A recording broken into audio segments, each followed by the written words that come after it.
Es un placer presentarme aquí en mi casa. Como bien lo mencionaron anteriormente, yo también soy egresada de Mercasur, tanto de la especialidad de Medicina Interna como Geriatría. Mi nombre es Coral López Martínez y agradezco antes que nada a los organizadores de este primer congreso de Geriatría en Medicasur. Enhorabuena. Y me gustaría, o para lo que me invitaron es para hablar del tema de incontinencia urinaria en el adulto mayor respecto a los nuevos tratamientos y procedimientos. Es importante saber, más bien no, es muy importante saber por qué es importante hablar de la incontinencia urinaria.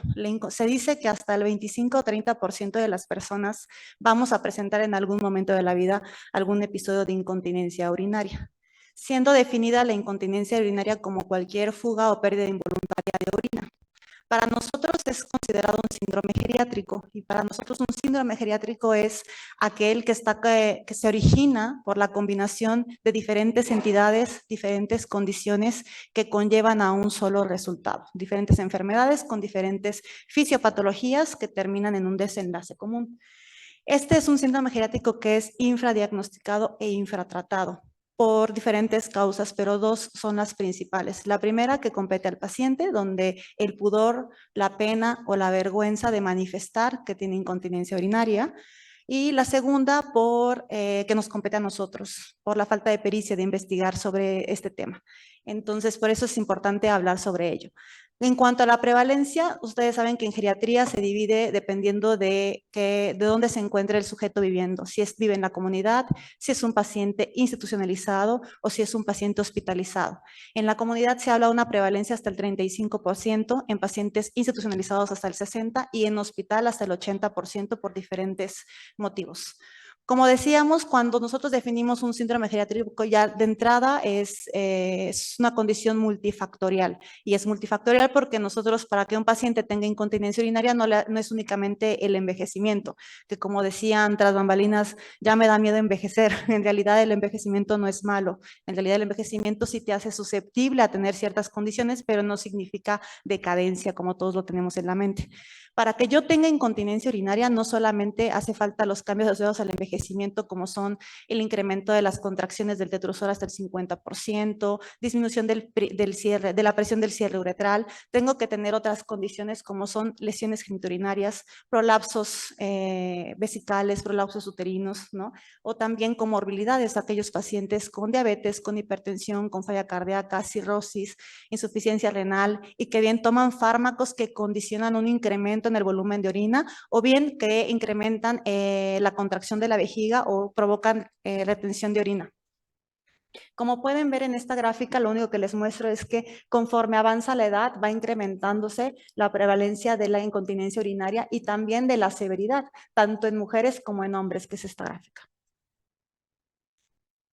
También es importante porque como otros síndromes geriátricos está asociado a otros síndromes geriátricos, ¿no? En esta gráfica lo que yo les quiero mostrar es que la incontinencia urinaria está asociada principalmente al incremento del número de caídas. Y esto se explica justamente, como ustedes saben, el 80% de las caídas de los adultos mayores suceden en el traslado de la cama al baño durante la noche.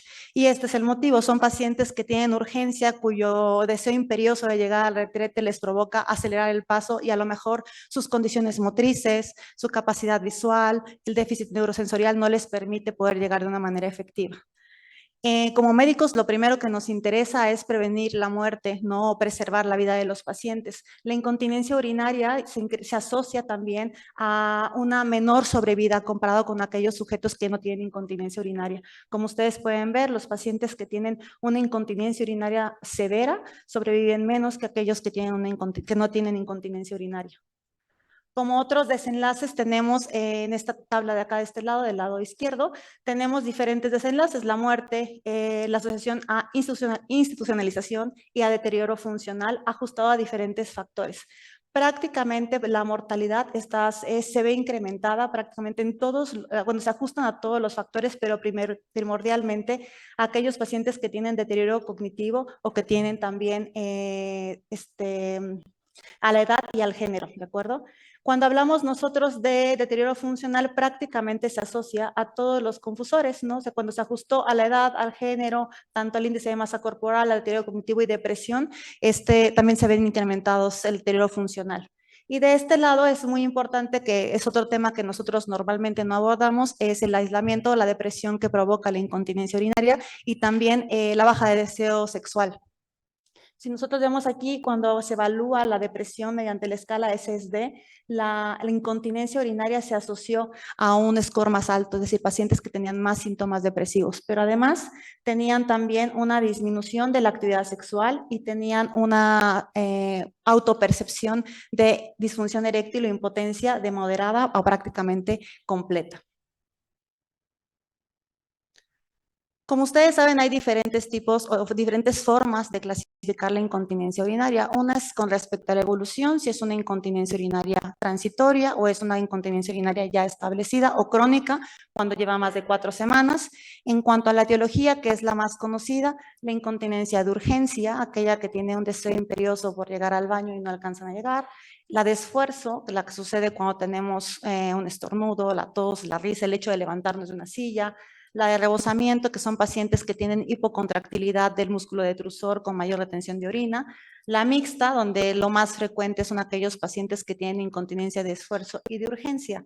Pero también existe la funcional, que esta se asocia más bien, es transitoria y se asocia a pacientes que pueden tener un tracto urinario íntegro, pero su capacidad motriz o su capacidad mental en ese momento no les permite poder acceder al baño. Pacientes con fractura de cadera, pacientes con secuelas por un evento vascular cerebral o incluso pacientes con delirium.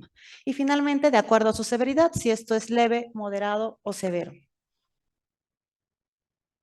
Para que nosotros podamos tener una buena continencia urinaria, no basta únicamente con la integridad de todo el aparato o la integridad del eje cerebro y sistema nervioso periférico para poder tener una buena continencia. El tener este eje íntegro nos va a permitir tener un adecuado almacenamiento y un adecuado vaciamiento de la orina. Sin embargo, el paciente tiene que tener una motivación suficiente para mantenerse continente. Es decir, decirle a un paciente adulto mayor, no importa, orínate, traes pañal, a lo mejor no es la mejor estrategia, ¿no? El tener una capacidad cognitiva suficiente. Pacientes con deterioro cognitivo no únicamente van a tener incontinencia por alteraciones a nivel de la corteza cerebral, sino también por esta apatía como trastorno conductual asociado a la demencia que no les da el interés por mantenerse continentes o por acceder al baño. Tener una movilidad suficiente, como les decía, aquellos pacientes que tienen cualquier trastorno motriz, aunque tengan íntegro el tracto urinario y tengan íntegro el sistema nervioso central y periférico, no van a poder acceder al baño. Entonces tendremos que encontrar estrategias que permitan que el paciente pueda tener acceso al baño y sobre todo también no tener barreras ambientales dentro de casa. No el hecho de que de la cama al baño haya alfombras, tapetes, muebles, las mascotas, ¿no? Todo ese tipo de cosas incluso pueden evitar que el paciente llegue con éxito al retrete. Cuando nosotros decíamos que es la principal causa del infradiagnóstico que está relacionado tanto al paciente como al médico, de ahí surgieron varios cuestionarios que intentan hacerlo de manera regular o que sea algo que nosotros frecuentemente hagamos en la consulta.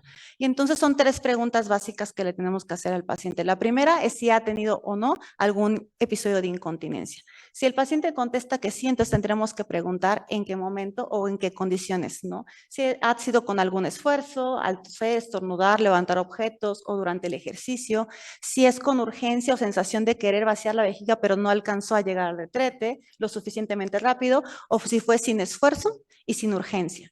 Entonces, aquí nosotros podremos definir cuál es el tipo de incontinencia que tiene el paciente.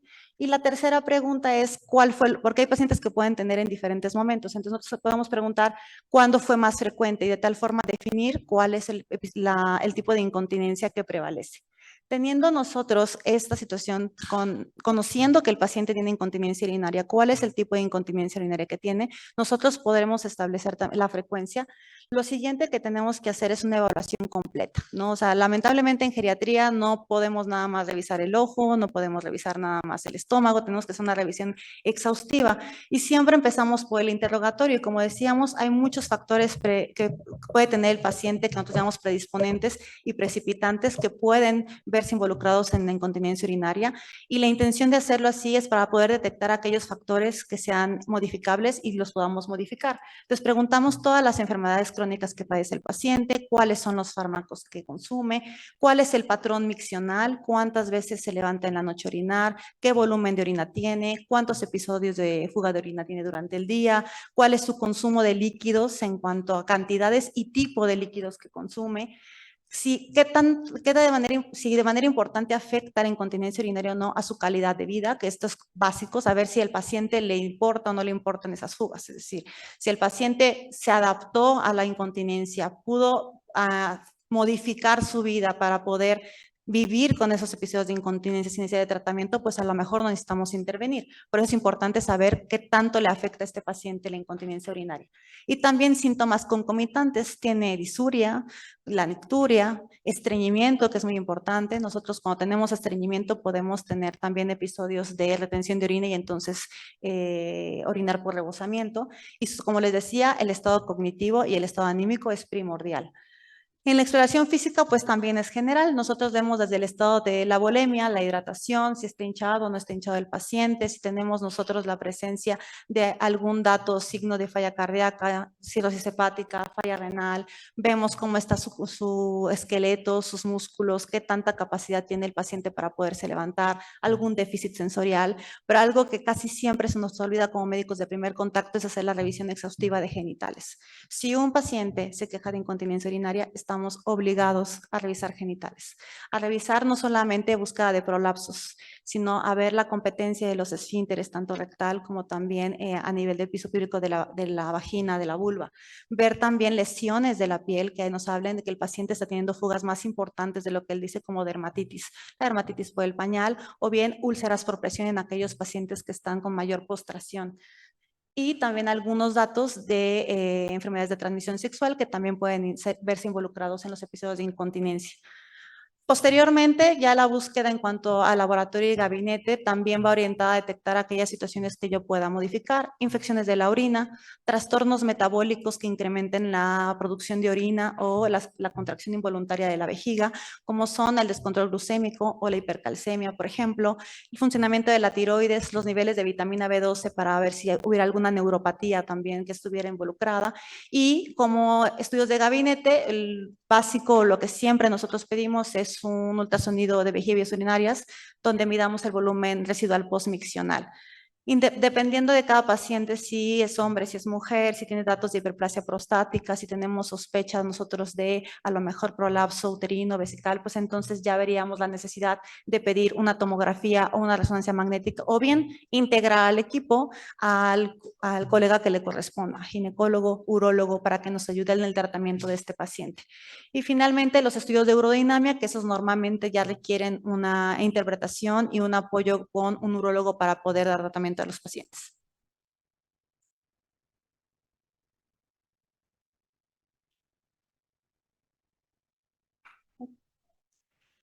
Hablando específicamente del tratamiento, está bien chistoso que nosotros siempre buscamos cosas novedosas en el tratamiento de los pacientes, pero casi siempre o en la mayoría de los casos el tratamiento que es más importante y con el que más beneficio tenemos siempre son los antiguitos, ¿no? Entonces vamos a empezar con el tratamiento no farmacológico. El tratamiento no farmacológico se divide en tratamiento conservador y algunas terapias invasivas que también han visto resultados en el tratamiento del paciente con incontinencia urinaria. Pero decía lo de lo viejito sigue prevalente, es porque la terapia conductual, los cambios en el estilo de vida y el entrenamiento y ejercicios de piso pélvico son con lo que obtenemos el 80% del beneficio en los pacientes con incontinencia urinaria, ya sea hombre, mujer o independientemente del tipo de incontinencia urinaria. Entonces, esto es lo primero que nosotros tenemos que hacer cuando queremos tratar a un paciente con incontinencia urinaria. Además, tenemos el biofeedback, que no es más que una graficación de los ejercicios de piso pélvico que está haciendo la paciente, lo está viendo en una pantalla y está aprendiendo cuál de sus esfuerzos es el adecuado para que entonces ella pueda seguir en su casa haciendo los ejercicios de piso pélvico de una manera correcta. Los pesarios, la toxina botulínica, la estimulación percutánea de nervio tibial y también la utilización de cabestrillos mediouretrales de los que vamos a hablar ahorita más adelante. En esta diapositiva lo que les presento justamente es el éxito de la terapia cognitivo-conductual y los cambios en el estilo de vida, que consiste básicamente en disminuir el consumo de bebidas estimulantes como el café, disminuir el peso corporal, hacer ejercicios o entrenamientos de la vejiga poniendo horarios miccionales y lo comparan prácticamente con el tratamiento farmacológico. En este estudio utilizaron dolterodina, entonces dividieron dos grupos, aquellos pacientes que solo tenían dolterodina y aquellos pacientes que tenían en los ejercicios o el entrenamiento, la terapia conductual con la tolterodina de liberación prolongada de 4 miligramos. Y lo dividieron en dos momentos. Estos pacientes que desde un inicio fueron divididos en estos grupos, dos grupos, y en la semana 10 prácticamente a los pacientes con combinación de tratamiento les quitaron el fármaco e intentaron ver si el beneficio persistía. Como ustedes pueden ver, en ambos grupos prácticamente el 70% o más de los pacientes disminuyeron el 70% de los episodios de incontinencia urinaria prácticamente 10 semanas, 69% en aquellos pacientes que tenían el fármaco y 58% en aquellos pacientes que tenían el tratamiento combinado. Sin embargo, al momento de que quitan el fármaco, no se mantuvo este efecto de mejoría en cuanto a la disminución de la incontinencia urinaria.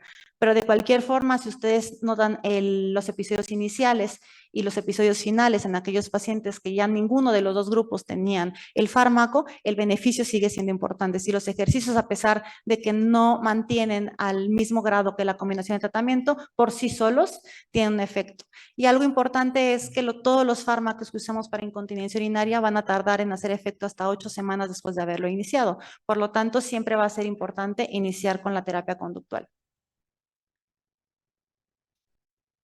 Hablando específicamente de los ejercicios de piso pélvico, hay diferentes estudios, hay diferentes metaanálisis en Cochrane que hablan en los diferentes escenarios en pacientes, en mujeres, en hombres, mujeres posparto, preventivos antes del parto, hombres después de una prostatectomía y en prácticamente todos los metaanálisis donde evalúan la incontinencia de esfuerzo, primordialmente ven un beneficio de los ejercicios de piso pélvico cuando hablamos prácticamente de curación. Esto habla de que el paciente resuelva prácticamente los síntomas de incontinencia urinaria. En esta siguiente diapositiva habla lo que les decía a ustedes de la calidad de vida, cuál es el impacto de los ejercicios de piso pélvico en la incontinencia urinaria de esfuerzo y también se ve beneficiado el paciente con los ejercicios de piso pélvico. Este es otro de las novedades más recientes del tratamiento de la incontinencia urinaria de urgencia. Como ustedes pueden ver, es la estimulación mediante una aguja de acupuntura al nervio tibial. Son sesiones semanales de 30 minutos y después se quedan con un tratamiento de mantenimiento mensual. Y como podemos ver en este estudio, miden prácticamente la diferencia en cuanto a los síntomas, frecuencia, nicturia, urgencia severa, incontinencia de urgencia y también el volumen de vaciamiento que tiene el paciente en cada micción y lo comparan desde el basal a los 12 meses, a las 12 semanas y a los 6 meses. Y prácticamente en todos los síntomas se ve una mejoría con la estimulación del nervio tibial. Esta es una buena estrategia, sobre todo para aquellos pacientes que no responden a la terapia conductual. La verdad es que tampoco tiene muchos efectos secundarios, entonces se puede mantener el efecto de manera regular y ha sido bastante exitoso. Esta es la aplicación de los cabestrillos mediuretrales para dar un poquito de mayor soporte a la uretra y mejorar el cierre uretral. Y este también es un metaanálisis donde se compara la utilización de estos anillos comparado con una colposuspensión en los pacientes con incontinencia urinaria de esfuerzo primordialmente y vemos que también hay una mejoría importante de los síntomas de los anillos comparados con la colposuspensión. De la misma forma en cuanto a la calidad de vida de los pacientes. La toxina botulínica también ha tenido su auge recientemente. Esta toxina se aplica intravesical y se aplican alrededor de 100 unidades de la toxina botulínica y se ha visto, por lo menos en este estudio se demuestra que en aquellos pacientes que reciben la toxina botulínica tienen una mejoría importante de la incontinencia urinaria prácticamente hasta más del 60% de los síntomas a los 3 días de la aplicación de la toxina. Y este beneficio se persiste hasta 363 días después de la aplicación, por lo menos en este estudio. Pero tiene dos inconvenientes. Hasta el 43% de las mujeres en este estudio presentaban retención aguda de orina y de estas mujeres el 75% presentaban infección de vías urinarias. Entonces, aunque parece un tratamiento eficaz en la disminución de los síntomas prácticamente por un año, pues los riesgos parecieran altos. En cuanto al tratamiento farmacológico, nosotros tenemos una buena cantidad de medicamentos para tratar a los pacientes, desde aquellos que van dirigidos a la incontinencia de esfuerzo primordialmente, como son los estrógenos y la duloxetina. Aquellos pacientes con incontinencia urinaria de urgencia, podemos utilizar antimuscarínicos y los beta-3 agonistas, donde únicamente hay uno aprobado por la FDA, que es el mirabrigón, y los alfa-bloqueadores en el caso de los pacientes con hiperplasia prostática benigna. Esto obviamente es un tema aparte, por eso no lo vamos a tocar el día de hoy. Como les mencionaba anteriormente, antes de empezar cualquier tratamiento farmacológico, nosotros tenemos que hacer toda la evaluación previa, ¿no? Y ver primero que nada las metas de cada paciente y las preferencias de cada paciente, dado que después del tratamiento conservador, todos los tratamientos van a tener efectos secundarios, tenemos que preguntar al paciente cuáles son sus preferencias y qué tanto es importante la calidad de vida o qué tanto impacta la incontinencia urinaria y los fármacos en la calidad de vida. Sobre todo porque son pacientes complejos, con muchas comorbilidades normalmente y con tratamientos extensos, con polifarmacia. Entonces, agregar más medicamentos o hacer procedimientos, pues siempre no es una tarea difícil o una decisión fácil. El siguiente paso siempre es identificar los factores de riesgo y tratar los modificables. Iniciar siempre el tratamiento conductual, que decíamos que garantiza el 80% del éxito del tratamiento. Siempre evaluar la adherencia y la respuesta al tratamiento conductual. Y esto es importante porque como ser humano, y como lo habló Samuel, lo más difícil es ser disciplinados y seguir el tratamiento conductual. Hacer ejercicio, el que sea, así sea solamente presionar el piso pélvico, es de las cosas más complicadas que pueda seguir un paciente. Es más fácil siempre tomar un medicamento que ser disciplinados y hacer una rutina y hacer ejercicios de manera regular. Entonces, por eso es que siempre en cada consulta lo primero es corroborar que el paciente está teniendo adherencia al tratamiento conductual. Finalmente, si esto no es suficiente o bien no hay respuesta o no hay apego al tratamiento, entonces considerar agregar tratamiento farmacológico o también algún tratamiento invasivo. Aquí lo que les muestro es el rol de la duloxetina en el tratamiento de los pacientes con incontinencia urinaria de esfuerzo. Como ustedes pueden ver, este también es un metaanálisis que se presentó en 2013, donde podemos observar que los pacientes comparados contra placebo, aquellos estudios que se compararon contra placebo, vieron que había una mejoría importante en los síntomas de incontinencia urinaria. Con respecto a los fármacos antimuscarínicos, nosotros tenemos una buena cantidad de ellos. Recuerden que los antimuscarínicos en lo que nos ayudan prácticamente es en bloquear las contracciones del detrusor, es decir, actúan a nivel de los receptores muscarínicos con diferente selectividad dependiendo del fármaco del que estemos hablando y bloquean la contracción de la vejiga. Entonces, como nosotros podemos ver en esta tabla, son los diferentes estudios que se han hecho, o los diferentes fármacos que se han estudiado en diferentes estudios, donde este es el número de pacientes que se han involucrado en los estudios y vemos de este lado el riesgo relativo y el número necesario a tratar a cada paciente. Entonces, pareciera que son buenos fármacos que nos van a ayudar a la disminución de la incontinencia urinaria, sin embargo, tienen como inconveniente los efectos secundarios y tienen una alta tasa de rechazo por los efectos secundarios. Uno es boca seca, estreñimiento, aquellos pacientes con cardiopatías o arritmias preexistentes también es un motivo por el que lo pueden abandonar y recientemente hay controversia en su asociación con deterioro cognitivo. Entonces, aquellos pacientes que ya tienen deterioro cognitivo a lo mejor son medicamentos que no son ideales para ellos. Como les decía, la novedad es el mirabrigón, que es un beta-3 agonista. Actúa también sobre el músculo detrusor, pero para permitir su relajación. No bloquea la contracción, más bien permite la relajación y el almacenamiento de la orina en la vejiga. En este estudio lo que hicieron fue evaluar la respuesta del paciente a diferentes dosis, a 25 miligramos, 50 miligramos y 100 miligramos, y vieron que cualquiera de las dosis era efectiva en cuanto al control de los síntomas de incontinencia urinaria cuando se comparaban contra placebo. Y en lo que nosotros podemos ver es la comparación de mirabrigón con tolterodina de liberación prolongada a 4 miligramos y vemos que tanto en los episodios de incontinencia como el número de micciones en 24 horas y el volumen por micción, no hubo diferencia en ninguno de los tres. Esto quiere decir que mirabrigón no fue superior a tolterodina, pero ambos, tanto mirabrigón como tolterodina, fueron superiores a placebo para el control de los síntomas. El de los efectos secundarios primordiales que tiene mirabrigón es hipertensión hipertensión.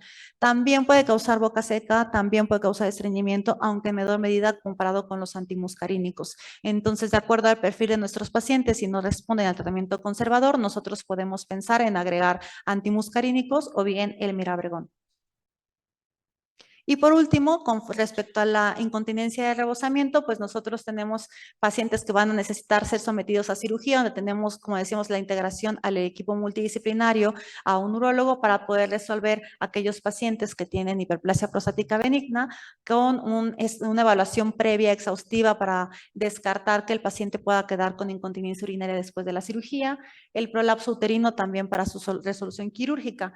Y ahí es donde entran los alfa bloqueadores y cuando no es posible porque las condiciones médicas o clínicas del paciente y el paciente tiene una vejiga hipotónica, entonces usamos medidas paliativas, como son cualquier mecanismo que nos ayude a facilitar la salida de la orina de la vejiga. Y ahí vienen maniobras sencillas como la maniobra de Credé, que únicamente es ayudar con un masaje y con presión en el hipogastrio para vaciar completamente la vejiga. Y si esto no es posible, el drenaje vesical mediante sondeo intermitente o bien una talla suprapúbica para ayudar al drenaje de la orina. Entonces, como conclusión, que se lleven a casa y se lleven a mente que es un síndrome geriátrico. Esto quiere decir que es una entidad multifactorial, donde tenemos que hacer un abordaje integral del paciente para identificar aquellos factores de riesgo que puedan ser reversibles. Siempre, siempre utilizar primero el tratamiento no farmacológico conservador, que es la terapia conductual, los ejercicios de piso pélvico que nos van a ayudar en el éxito del tratamiento hasta en el 80%. Si esto no es posible, considerar el tratamiento farmacológico, pero siempre considerando las metas y preferencias del paciente y también la seguridad de estos fármacos en los pacientes. Y como les decía, las metas y las preferencias son lo más importante. Muchas gracias.